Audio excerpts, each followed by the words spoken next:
ओम नमः शिवाय। सभी भक्तों को जय श्री राम।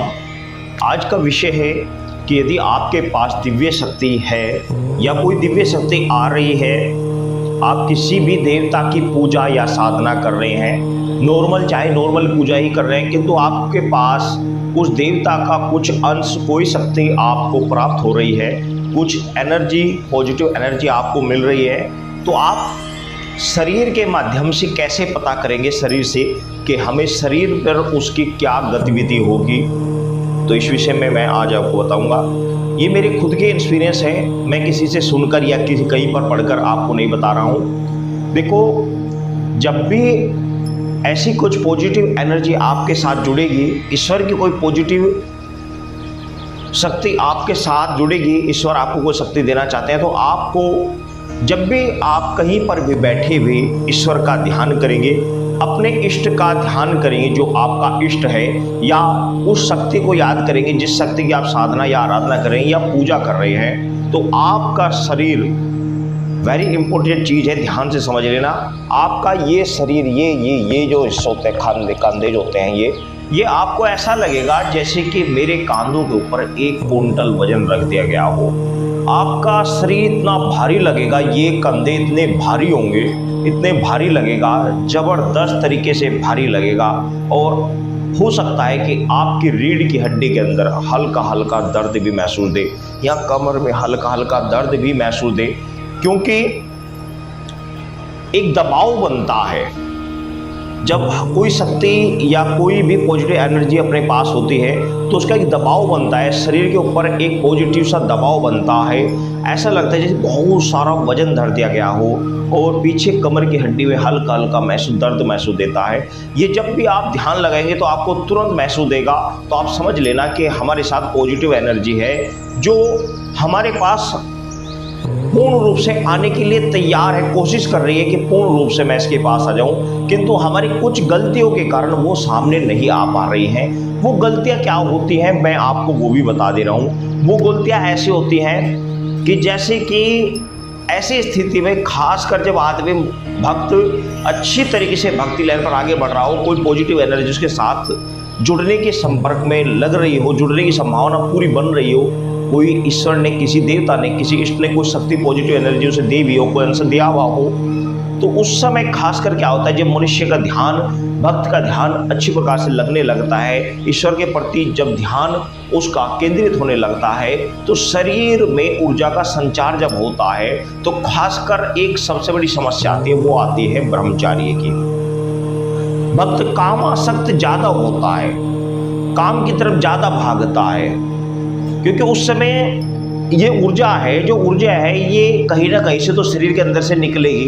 तो ये ज़्यादातर ऊर्जा क्या होता है, नीचे के द्वार से निकलती है। इसलिए हर पूजा साधना में बताया गया कि ब्रह्मचर्य का पालन करना चाहिए। सभी आपने देखा होगा, पूजा साधना जितनी हो, तो सब में कहा जाता है कि ब्रह्मचर्य का पालन करो। वो इसीलिए कहा जाता है क्योंकि अक्सर जब भी भक्त का ध्यान सही तरह से लगना प्रारंभ हो जाता है, उसके अंदर पॉजिटिव एनर्जी आनी प्रारंभ हो जाती है, तो अक्सर ये ऊर्जा नीचे की ओर को भागने प्रारंभ हो जाती है। जब नीचे का द्वार आप बंद कर दोगे तो ये फिर ऊपर को उठेगी, ऊपर को उठेगी तो आपके चक्र एक्टिव होने प्रारंभ हो जाएंगे, चक्र एक्टिव प्रारंभ हो जाएंगे, और आपका दिव्य दृष्टि आपको अनायास ही प्राप्त हो जाएगी। तो ये कारण होता है कि हमारी ऊर्जा गलत दिशा में जा रही है, इसको बंद करना पड़ता है, और शरीर के ऊपर इस तरीके से महसूस होता है कि हमारे पास पॉजिटिव एनर्जी आ रही है। तो आप ध्यान को निरंतर बढ़ाते रहिए, अपना जो स्वभाव है वह एक कार्य रखें, स्वभाव को परिवर्तन ना होने दें, किसी भी स्त्री या युवती की तरफ ना जाने दें, अपने ब्रह्मचार्य को पूर्ण रूप से बनाकर रखें, उस ओर से ध्यान हटा दें, और केवल उस इष्ट का या उस शक्ति का जिसको आप पाना चाह रहे हैं, जिसके पीछे आप लगे हुए हैं, जिस भी इष्ट को आप मानते हैं, उसका केवल उसी का ध्यान करें, रात दिन उसके ध्यान में मग्न रहे, तो आपके सब कार्य सिद्ध होते चले जाएंगे। आपको दिन पर दिन एनर्जी आपको प्राप्त होती चली जाएगी, निगेटिविटी शरीर से सब खत्म हो जाएगी, पॉजिटिव एनर्जी पूर्ण रूप से शरीर में भर जाएगी और एकदम कोई विस्फोट होगा। विस्फोट होने से आपकी दिव्य दृष्टि भी खुल सकती है और स्वप्न के माध्यम से या प्रत्यक्ष रूप से आपको शक्ति के दर्शन भी हो सकते हैं। हो सकता है स्वप्न के माध्यम से हो जाए, तो ये तरीका होता है। दूसरा मैं आपको एक और बात बता दूं कि ऐसे व्यक्ति को खासकर जिस समय सोता है उसे ईश्वर का ध्यान कर ही सोना चाहिए, क्योंकि स्वप्न में आपको किसी भी दिन किसी भी समय आपको कोई भी शक्ति आकर आपसे बात कर सकती है। जब आप हर रोज ईश्वर का ध्यान करके या अपनी इष्ट शक्ति का ध्यान करके रोज सोएंगे तो वह आपसे आकर संपर्क करेगी, 100% करेगी, आपसे आकर बात भी करेगी। लेकिन इसमें कुछ समय लग जाता है। अब ऐसा तो चलेगा नहीं कि भाई आप रात को 3 बजे 2 बजे 3 बजे तक मोबाइल चला रहे हैं, उसके बाद आप ईश्वर शक्ति का ध्यान करें, ईश्वर का ध्यान करके सो रहे हैं, तो भाई क्या होगा? ऐसे तो कुछ भी नहीं होगा। या फिर आप रात्रि तक टीवी देख रहे हैं, कंप्यूटर चला रहे हैं, लेट सो रहे हैं और शक्ति का ध्यान कर रहे हैं, तो भाई शक्ति कब आएगी? क्योंकि आप उस समय थक चुके हैं, गहरी निद्रा में होंगे, आएगी लेकिन आपको पता नहीं लग पाएगा।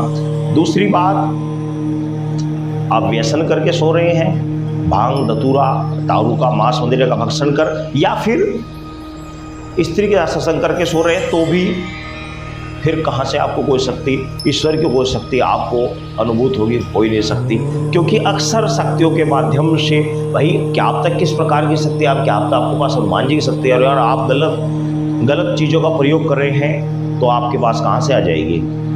सही बात तो यह कि किसी भी शक्ति को ले लीजिए, ब्रह्मचार्य हर शक्ति के लिए अनिवार्य होता है। शक्ति इसी चीज़ से पीछे हट जाती है। अगर आईवी शक्ति हो तो वो भी पीछे हट जाती है।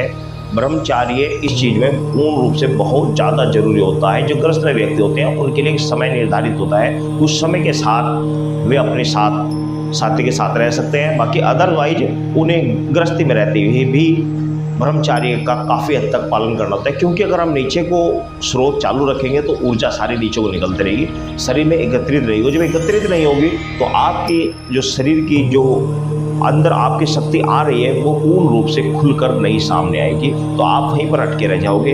तो ये शुरुआती दौर में इस तरह की समस्याएं सामने आती हैं। इन समस्याओं से बचें और ध्यान को पूर्ण रूप से केंद्रित करें। ये लक्षण होते हैं कि शरीर पर बहुत ज़्यादा बोझ होगा, जब आप ध्यान करेंगे तो उबासी आएगी और जब ज़्यादा ध्यान करेंगे तो आपको ध्यान करते करते मुंह आंखों से पानी भी निकल कर आएगा। ये लक्षण होते हैं इस प्रकार के, और हो सकता है शरीर आपका हिलने भी लगे या शरीर ऐसे हिलने भी लगता है। अपने आप नहीं करना है, यदि कोई शक्ति माध्यम से हिला तो अलग बात है। अपने आप कोशिश रखना कि अपने आप कोई चीज़ ना करें, और ये भी ध्यान नहीं रखना कि हमें रोकना है कि शरीर के भाई रुक रहा है, हमें रोकना है, शरीर से रुकना है, मतलब उस तरफ ध्यान देना ही नहीं। ध्यान केवल और केवल उस ईश्वर की तरफ, अब उस शक्ति की ओर, उस इष्ट की ओर रखना है, केवल और केवल ध्यान पूर्ण रूप से उस तरफ रखो, तो आपके सब कार्य सिद्ध होते चले जाएंगे। यदि कोई समस्या आपके सामने आ रही है तो आप कमेंट्स कीजिए, मैं आपको बताऊंगा। सभी भक्तों को जय श्री राम।